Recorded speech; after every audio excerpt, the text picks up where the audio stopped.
Today everyone, our topic is all about debt management. Debt management policies ay ang patakaran o estratehiya na ginagamit upang magamit at kontrolin ang mga utang. In a simple words, debt management refers to the process of managing and paying.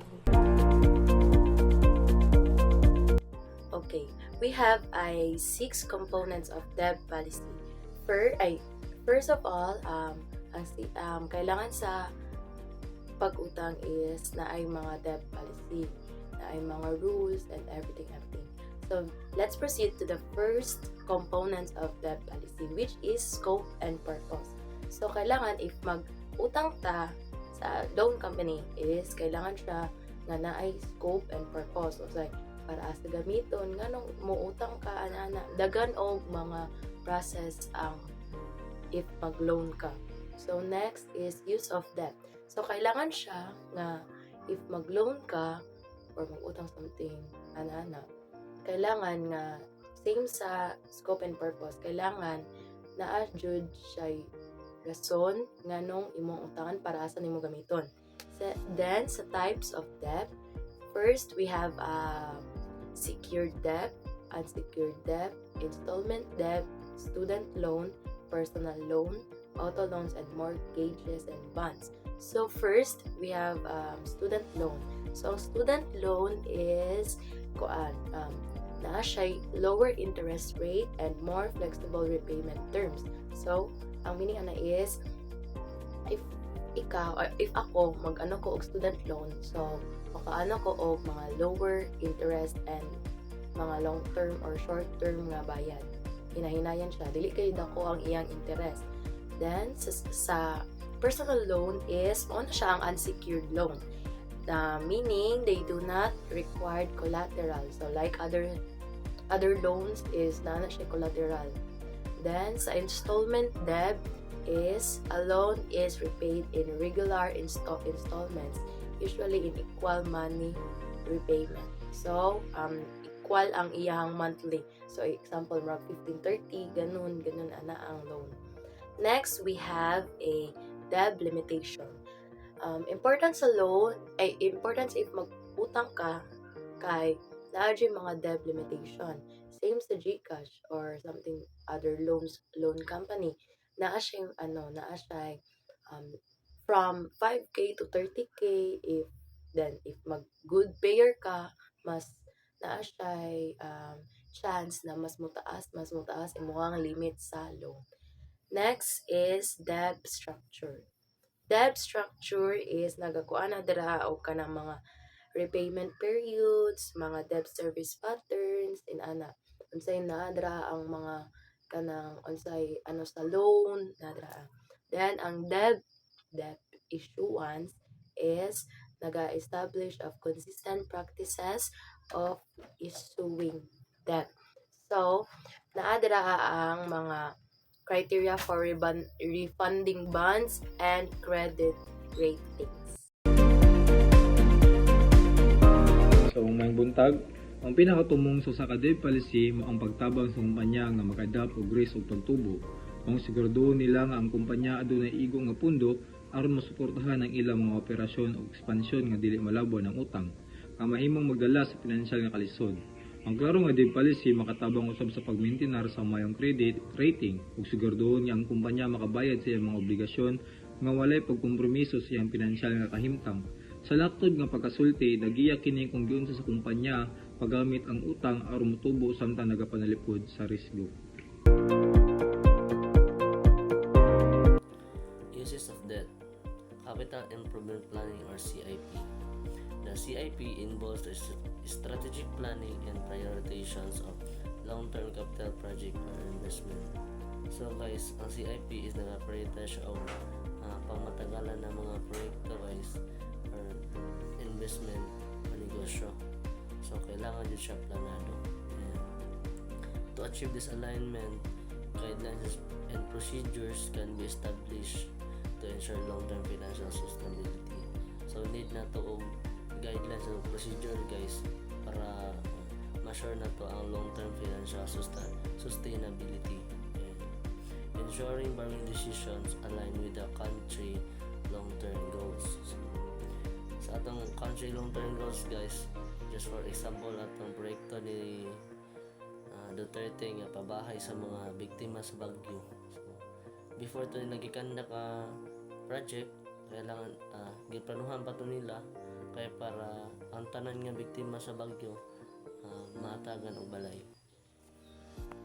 Second is appropriate use of debt. So, appropriate use of debt involves careful considerations of several factors. So, mo na kung mangutang ta guys, kailangan jud natin reason nga nung mangutang ta or asa na to gamiton na tong kwarta. Just for example katong proyekto ni Duterte niya, wala na budget ang gobyerno, so need nila mangutang para na sila ikagasto sa ilang project nga gitukod. So mo na ang reason nga nung mangutang sila ay mabuhat sila og pabahay sa mga tao nga biktima sa typhoon.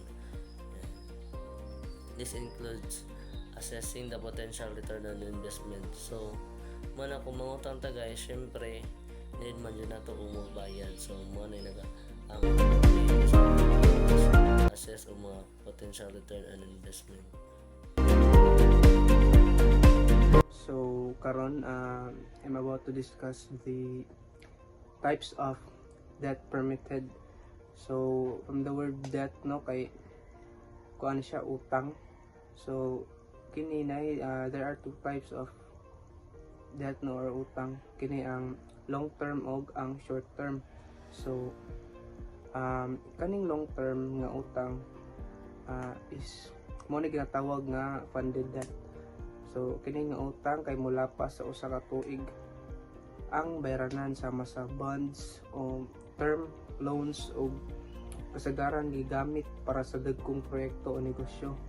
So, ang kaning short term nga utang o ginatawag nga unfunded debt kay kini nga utang sulod ra sa usa ka tuig sama sa mga pautang para sa operasyon ug kinahanglan dayon bayran para ma-manage ang cash flow.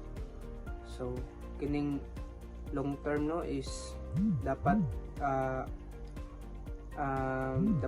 mula pa sa usa ka tuig ang bayranan. Ang kaning short term is sulod ra sa katuig. So ano yan two types of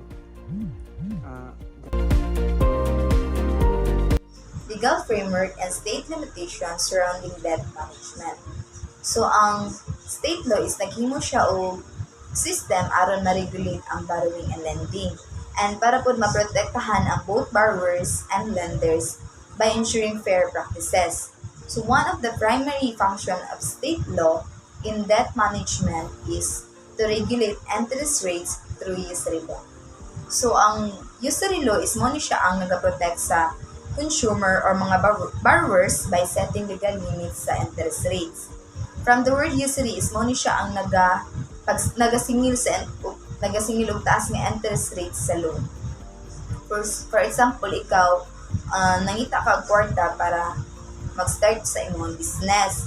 So, nidool ka sa lenders, tapos ang lenders is nag-offer siya og loan. Pero ang interest rates or ang extra money nga imong gibayad gawas sa original nga kantidad is taas kaayo. Imposible kay siya bayaran. Murag lisod kay siya bayaran sa mga nangutang. Murag ga-take advantage of someone sila sa mga nangailangan og kwarta para makadipinansya sila og dagko. Next is credit reporting agencies. So, mo ni siya ang nag-track sa borrower's credit history para matabangan ang lenders to assess risk. And this law is para ma-ensure nga tama o fair ang information nga gi-report to protect borrowers from errors or inaccuracies that could negatively impact sa ilahang credit score and ability nila sa pagkuha og loan. Next is rules for fair lending. These rules is mo ni siya ang nag-prevent sa discrimination in lending and para po ma-ensure nga ang borrowers is matreat po siya tama. Next is debt collection. So, ang debt collection is mo ni siya ang process sa company para pagkuha sa mga kwartang di pangutang sa mga borrowers. Next is time limits for legal action. So, there are time limits kung unsa kadugay ang imong paghiram or unsa kadugay ang imuhang giutang tapos wa na nimo giatiman, so ang lender is mag-pursue siya og legal action para mabawi or ma-recover nila ang ilang kwarta or ang kwarta nga imuhang giutang. Lastly is bankruptcy procedures. So nag-provide ang state og legal framework para sa individual and businesses aron ma-declare og bankrupt kung dili na nila mabayaran ang ilahang utang or ang ilahang gihira. That's all. So, local jurisdiction comfort levels, these how local governments manage their finances, especially when it comes to borrowing money. So, the rules made by the state, the larger governments affect how local governments, like cities or towns, operate. In the Philippines, local government have to follow these state laws. So, these state laws decide how much money local government can borrow. So, there's a maximum limit to ensure they don't take on too much debt. So for example, in a small town that wants to build a new park, they must follow the state laws that set limits on how much money they can borrow, such as only up to 500,000 pesos.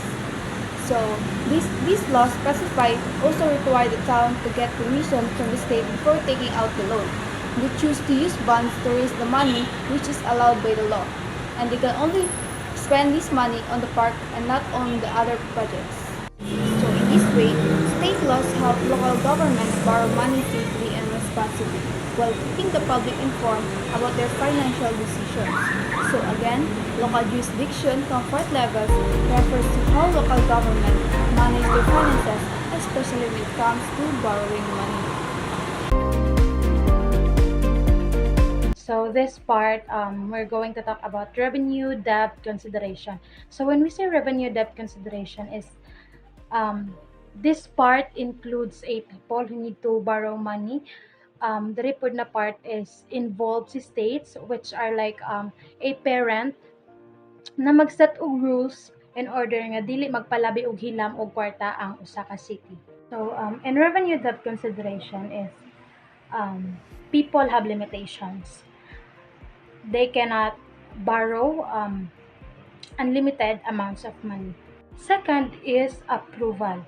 So from the word itself, approval, cities need permission to borrow money. Third is spending. So cities cannot borrow money for everyday expenses, but for buildings like healthcare and schools. And lastly is paying back. Second is debt issuance practice. So debt issuance practice have three types. First is bond counsel. So bond counsel is like, let's say na cities is, ang usa ka cities is magtukod sila og new let's say library. So expected na nga they need a lot of money, so they will borrow money by selling bonds. So this bonds is like IOUs, promising to pay back the money with interest. So before they sell bonds, and before they can sell bonds, need nila i-make sure na everything is legal and done correctly. And that is where bond counsel comes in. Bond counsel is like in lawyers who specialize in helping cities borrow money. So, including checking the rules, gina-make sure nila nga ga-follow ang cities sa laws when it comes to borrowing money. Nag-check sa cities finances. So, gina-make sure nila nga ma-afford ba sa usa ka city ang pag-payback sa kwarta na gihilam. So number 3 is negotiate the deal. So gina-make sure nila na makakuha og best terms ang usa ka cities, like good interest rate.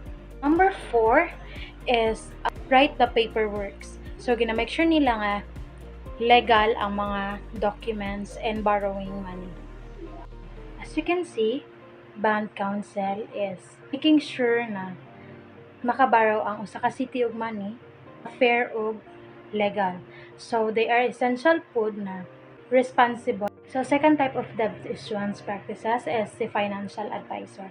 So si financial advisor is nagahelp nga mag-spend ang usa ka city og money wisely. And financial advisor is good for starting a business. A financial advisor pod is nagahelp, nagahatag og advice on how nimo, kung paano nimo tuhon ang imong kwarta, or paano nimo i-handle ang mga stocks, mga funds. And si financial advisor pod is help you na maka-earn og money. So last is the underwriting. So underwriting is like a financial checkup. Underwriting is you need to decide if that city is trustworthy enough to borrow money.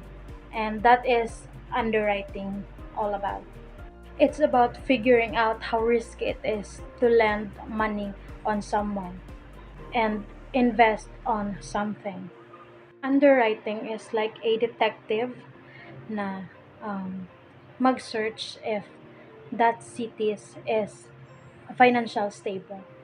So, ang isa ka example ani is naga-search sila sa past, ginahalongkat sa underwriting ang past sa usa ka cities if they have a stable job ba or nagabayad ba sila on time.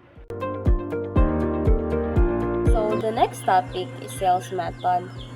Ang sales method kay usa ka framework or outlines, mga step, techniques, and strategies, mga plans na ginagamit sa mga sales professional para unsaon nila pagbaligya or pag-sale sa ilahang products or mga services. First one is competitive sales, a collection of strategies that companies use to gain the business of customers in the same market as their competitors. Example ani kay Walmart and department store. Kay same sila direct competitor. And then tungod kay pareha sila og mga baligya nga mga products. Ang example sa competitive product kay physical product like clothing, toys, shoes, bags, makeup, and mga cologne, like ginagamit. Then, so the next one is negotiated sales. Involves a buyer and a seller dialogue to close the sales deal. A transaction where the terms are negotiated between the issuer and the few buyers instead of using competitive bidding. Ang example ani kay a buyer may offer a price they think is a fair for a new SUV, and the dealer may accept or counter with another price.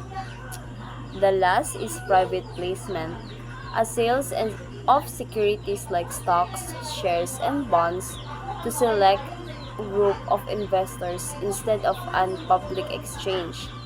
Another example is preferred stocks, membership interest such as interest in hedge funds, warrants, promissory notes, bonds, and debentures.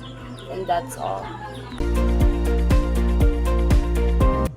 Karon discuss na to ang refunding bonds or ang bagong klase sa utang.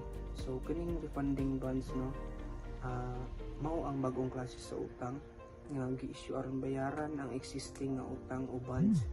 Kasagaran kini buhaton aron makapahimos sa mas ubos nga interest rate o ma-extend ang panahon sa pagbayad. Ang proseso mag-issue og refunding bonds unya ang proceeds gamiton aron mabayaran ang daang utang. Kini maka-help ni sa pagtipid og kwarta sa interest o pag-manage sa utang sa mas maayo nga paagi. So kani ang ref ko. So ang refunding bonds no mao ni ang bagong klase sa utang. Credit ratings are important for two reasons. First, international borrowing cost. It's determine how much a country or organization will have to pay in interest when borrowing money in the international market. If gamay ang credit ratings, it means higher ang interest rates because it signals higher risk to lenders. Second is impact on domestic cost. Also influence private sector borrowing cost. Nagaset sila of benchmark for ratings din i-assign sa banks and companies within the country. Lastly is eligibility for investment. Low-risk institutional investor like pension funds use credit rating to decide which financial instruments, like bonds, so that they can invest. Credit ratings act as trust score for countries and organizations, and they can impact a borrower, financial opportunities, and stability.